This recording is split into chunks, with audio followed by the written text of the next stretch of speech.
How you doing? Good morning. It's quarter after 10 my time, October 11th.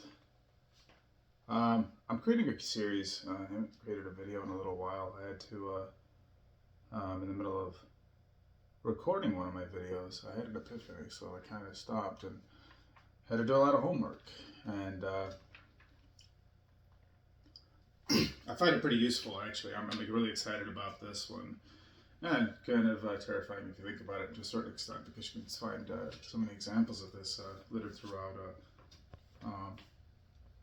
society now. You know, your daily interactions.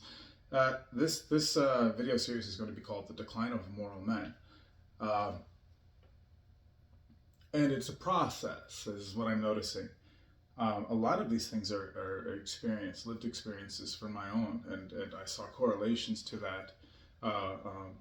In my life and in other people's lives too, I start to notice these types of things, and through the language and through their actions and through my own language and actions from when I was younger, I can evaluate that. I have old songs I wrote, lyrics and stuff, and things I wrote. I found some random pieces of paper that I would write in journal, and in my thought process, even my letters from. I would write to other people, and then they'd send back pen pals and such. It's very interesting to kind of evaluate who you were and who you are now, and kind of then think back and jog that memory. It's so important. So once again, this is mostly this pertains to fatherless young men, and I think it really is the biggest problem that we face. Now, there are a multitude of things that we face as a race and as a nation, and we can point to many different things. We could talk about the currency, for example. Economics. We could talk about the wealth gap. We could talk about inequality. I don't believe in equality personally. I'll be the first to explain, or first to say that equality is a lie. There's no such thing as equality. It's an observable fact. There are people that are stronger. There are people that are faster, smarter, dumber, more capable, more talented, and that's reality. We hear country. We like to say, "Oh, everybody's equal in this country." That's not true. That's also an observable fact. You get a very famous wealthy individual. There was a case in 2017. It escapes me, and I'm not so good at editing or anything yet. I still got to figure that whole curve out. But there was a gentleman who I don't say gentleman. I should say this likely piece of garbage was. R-wording his 3-year-old daughter, and he was very wealthy, well-to-do, and the judge passed him on. He was convicted. Instead of being sentenced to prison time, which would have been just, or castration, or the D penalty, he was sentenced to be confined in home on parole with a tether. I think his daughter was taken away from him. I'm not entirely sure that was the case. I didn't fully examine the case. But was sentenced to be at home instead of prison. And the judge's own words said this. He did not think that he would fare well in prison. I mean, who does, Isn't that the point? Yeah, he wouldn't fare well in prison, so we're not gonna. Does that case apply to anybody else? Would any of us do that? Say the guy who ran a red light and hit somebody. Do you think he's gonna fare well in prison? What about the 17-year-old kid who got caught drinking too many times and went to prison? Do you think he fared well in prison?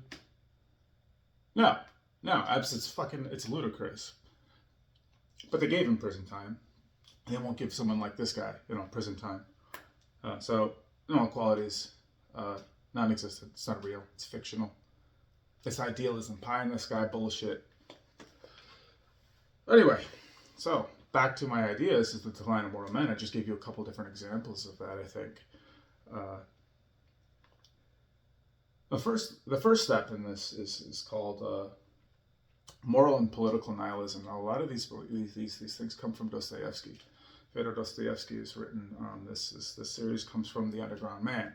And I'll have more examples of this as I read more and as I discuss more of these topics.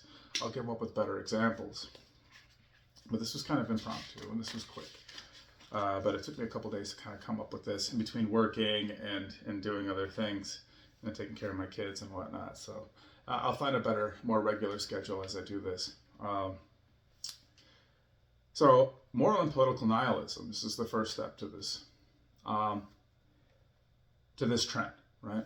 In his own words, right? This is one of the first things that they note in The Underground Man is the decline of men. Ivan Turgenev, who's another Russian author, right, wrote in his book Fathers and Sons, a nihilist is a man who does not bow down before any authority, who does not take on any principle of faith, whatever reverence that principle may be enshrined in. So it's a man who does not bow down before any authority or faith or have any faith. It's the absence of that. Right? He is a moral authority unto himself only. Kind of the height of egoism, if you think about it. Another example, a definition, this was the Google example, this is the belief that all values are baseless and that nothing can be known or communicated. Nihilism is often associated with extreme pessimism and radical skepticism that condemns existence. A true nihilist would believe in nothing, have no loyalties, and no purpose other than perhaps an impulse to destroy. In other words, if you watch the movie, one of the best examples that would be given that I could think of an individual associated with that type of that value system, if you will, would be the Joker and the Dark Knight the Dark Knight movie. Christian Bale and Christopher Nolan wrote that. Great example of someone like that, right? True nihilist. And even with the other examples, the former definition by Turgenev. So those are good examples. One of the most famous philosophers or writers or authors, if you want to call them, anyway, he has all of those things, is Friedrich Nietzsche. And Friedrich Nietzsche is a famous author from the 19th century who wrote extensively on nihilism. Now he didn't, coin the term nihilism. It was already existed, but he wrote extensively on it, and a lot of people will quote him as being a nihilist. I don't think he was a nihilist at all. He was actually quite opposed to nihilism. What he did was he wrote extensively about it, right? He talked about it and as a warning, what it leads to, why these people do, and he gave a lot of examples of the thought process of these individuals and the justifications that they made. Not that they were examples to be shining, not what to be, but the examples of how these people operated in that society. And nihilism has always kind of existed. These ideas, these concepts. Now we call them revolutionaries and we call them great forward thinkers, and there's very little process of thought involved in that. It's very impulsive. Friedrich Nietzsche defined nihilism as the radical repudiation of value, meaning, and desirability. Now, one of the common factors is that they seem to be radical. It all seems to be radical, right? Associated with the negative. Everything needs to have a negative connotation to it. There can be no room for positivity in anything. Say, a man donates his money selflessly for a good cause, right? Of the kindness of his heart. The skeptic, or the pessimist might say, he's doing it to pay for his former crimes against humanity, or he did it to make himself feel better about himself. Or Or the skeptic will say that person didn't deserve it in the first place, and that, or even worse, they'll say that that person doesn't deserve to have that money in the first place, and that's why he got rid of his money, because he knew he didn't deserve it. These are just little examples. And then off the top of my head here as I read this, I wrote here, and it says, the nihilist in the modern West, let me say that again. The nihilist in the modern West seeks out meaning or new meaning in the collective groups, with a collective. These groups validate one another in their new meaning. They are the givers and seekers in their affirmations and affectations. It's a hive mentality. So many people are weak. They're very much unlike the Joker. And at the same time, you have to wonder that in the movie, The Dark Knight, with Heath Ledger, he wanted to prove to everybody. He wanted to prove beyond reasonable doubt that when the cards are down, who are you really? At the end of the movie, it was interesting because the people decided that they were not going to condemn one or the other to save their own lives. And it proved him wrong. And it was kind of mind-blowing to him because he'd been proven right so many times in his life. Now it's a failure on his own part to see the good in anything, right? There is no good in anything to that pessimist, to that skeptic, to that nihilist, to that nihilism. It provides nothing. Now my own journey with that was from brokenness. A broken family, not having a father in the home anymore, kind of being told, the last thing my dad said to me as I left was, "Oh, you're the man of the house now." No.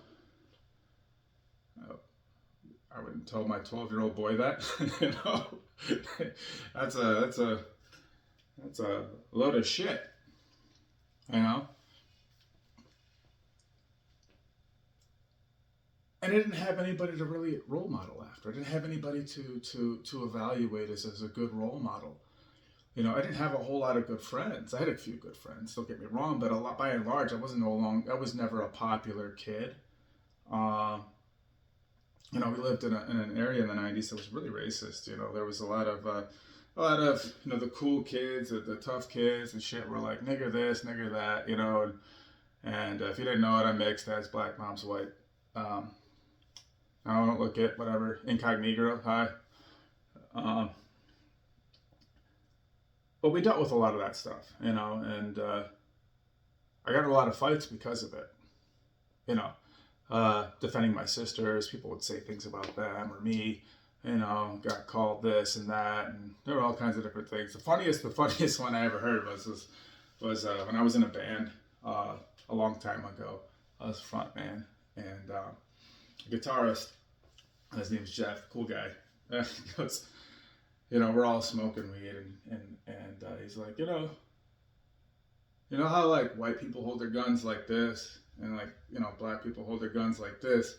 Do you like what's your angle for shooting? And eventually, like, that kind of stuff didn't bother me anymore. I didn't feel like a victim anymore. I stopped pretending that what everybody else thought or said was super important. And as I got older, that it mattered less and less, and to a certain degree. But things do matter. They still do. It still does matter what other people think or how they feel about me. I made that important. It's not my highest value. It's not to be well regarded by everyone or anyone. No, it's to be well regarded properly by my family and my kids particularly, and my closest friends. Those things do matter. And anybody who says that, it doesn't matter what anybody thinks about you, it doesn't matter how people feel about you, that's sort of that's kind of hogwash, because it does matter.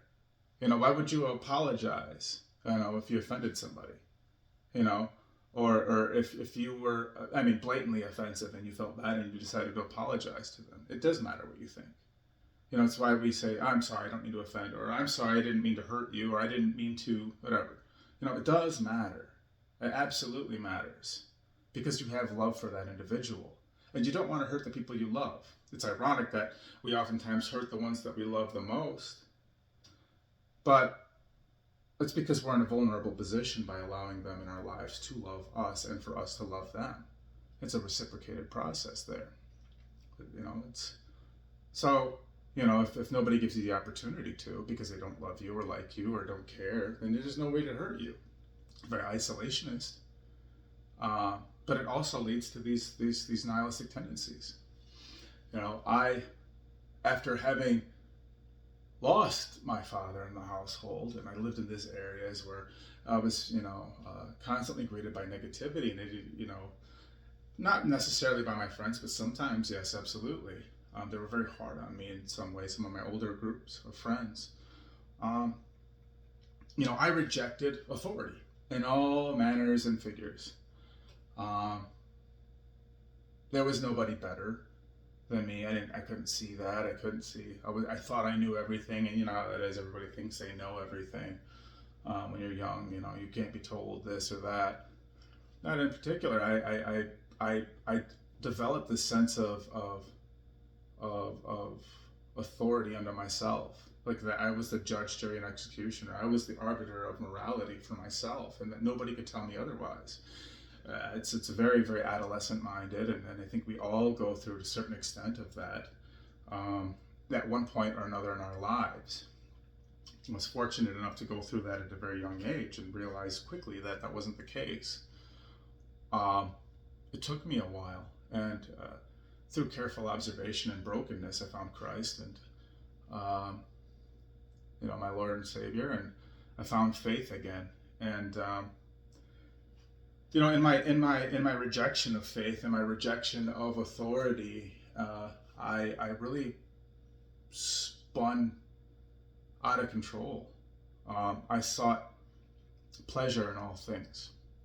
The pursuit of pleasure was what was valuable to me in life. To get drunk, to get high, this girl or validation from this person. It was always external. It never could come from within, which is funny because you're giving these other people authority. You're giving this drug or this this other thing externally, not from within yourself, but for validity and for purpose and meaning. It's almost antithetical to itself to be a nihilist. Because you need that from other people, just like the Joker did. He needed other people to validate his own worldview because he was so lacking in faith, so lacking in purpose and meaning. He was just chaotic, and he wanted to prove to the world that everything and everyone is just as chaotic as him. Madness is only one step away. All it takes is just a little push. I mean, maybe that's true, but there's the same token that the healing process is very much the same way. It takes a little longer, right? A cut can happen right away. Boom. I take a knife, and in half a second, I can, in a split second, I can cut myself. And it'll take a week, 2 weeks for that to heal. But the process can be started just as quickly, right? If I make that cut, at the microscopic level, at the cellular level, the healing already starts to occur. The blood coagulates, the cells regenerate, right? Tissue starts to reorganize itself and grows back. Now, it takes longer to do, but the body already knows what to do. The mind is different. The mind is different, right? Because it's a glass. It's a vessel for information. Intelligence is the size of the container, and the wisdom, or I should say, and knowledge, intellect is the size, right? The capacity for it. Knowledge is what you put into it. And then wisdom is knowing what to do with it.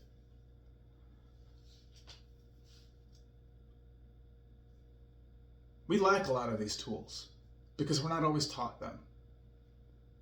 Why? Because there's no such thing as equality. What one parent teaches your child and versus another person, maybe they're better communicators. Maybe they're worse communicators, but you're just better at receiving instruction, and vice versa. It's diligence. It's diligence. It's a process. It's a dedication to remedy the sickness that we have. Um, my nihilism came to an end when I started seeking purpose. I was